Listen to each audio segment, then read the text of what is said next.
అంబేద్కర్ సచివాలయంలో మంత్రి ఉత్తమ్ కుమార్ రెడ్డి అధ్యక్షతన రెండో మంత్రివర్గ ఉపసంఘం సమావేశం నిర్వహించారు. ఈ సమావేశంలో మంత్రులు సీతక్క వీడియో కాన్ఫరెన్స్ ద్వారా తుమ్మల నాగేశ్వరరావు, వివేక్ వెంకటస్వామి పాల్గొన్నారు. అలాగే పంచాయతీరాజ్ ప్రత్యేక ప్రధాన కార్యదర్శి దానకిషోర్, దివ్యతో పాటు పలువురు అధికారులు సమావేశంలో పాల్గొని ప్రతిపాదిత చట్టంపై సమీక్ష నిర్వహించారు. సమావేశం అనంతరం మంత్రి ఉత్తమ్ కుమార్ రెడ్డి మాట్లాడారు. వీబీజీ రామ్జీ చట్టం 2025ను యథాతథంగా అమలు చేయబోమని స్పష్టం చేశారు. ఇది కేవలం చట్ట సవరణ మాత్రమే కాదని, భారత రాజ్యాంగంలోని సమాఖ్య స్ఫూర్తిపైనే జరుగుతున్న ప్రత్యక్ష దాడి అని ఆయన ఆరోపించారు.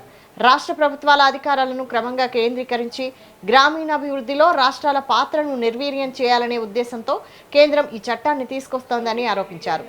ప్రజా ప్రయోజనాల పరిరక్షణే తమ ప్రభుత్వ ప్రధాన లక్ష్యమని ఉత్తమ్ కుమార్ రెడ్డి వెల్లడించారు.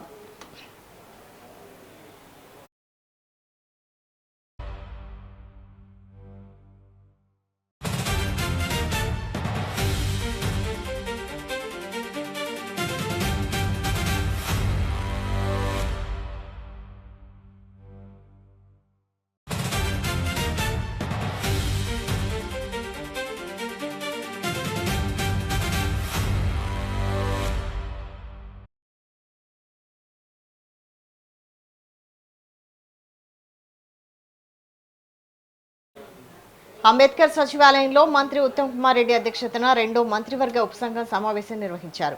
ఈ సమావేశంలో మంత్రులు సీతక్క వీడియో కాన్ఫరెన్స్ ద్వారా తుమ్మల నాగేశ్వరరావు, వివేక్ వెంకటస్వామి పాల్గొన్నారు. అలాగే పంచాయతీరాజ్ ప్రత్యేక ప్రధాన కార్యదర్శి దానకిషోర్, దివ్యతో పాటు పలువురు అధికారులు సమావేశంలో పాల్గొని ప్రతిపాదిత చట్టంపై సమీక్ష నిర్వహించారు. సమావేశం అనంతరం మంత్రి ఉత్తమ్ కుమార్ రెడ్డి మాట్లాడారు. వీబీజీ రామ్జీ చట్టం 2025ను యథాతథంగా అమలు చేయబోమని స్పష్టం చేశారు. ఇది కేవలం చట్ట సవరణ మాత్రమే కాదని, భారత రాజ్యాంగంలోని సమాఖ్య స్ఫూర్తి పైనే జరుగుతున్న ప్రత్యక్ష దాడి అని ఆయన ఆరోపించారు. రాష్ట్ర ప్రభుత్వాల అధికారాలను క్రమంగా కేంద్రీకరించి గ్రామీణాభివృద్ధిలో రాష్ట్రాల పాత్రను నిర్వీర్యం చేయాలనే ఉద్దేశంతో కేంద్రం ఈ చట్టాన్ని తీసుకొస్తోందని ఆరోపించారు. ప్రజా ప్రయోజనాల పరిరక్షణే తమ ప్రభుత్వ ప్రధాన లక్ష్యమని ఉత్తమ్ కుమార్ రెడ్డి వెల్లడించారు.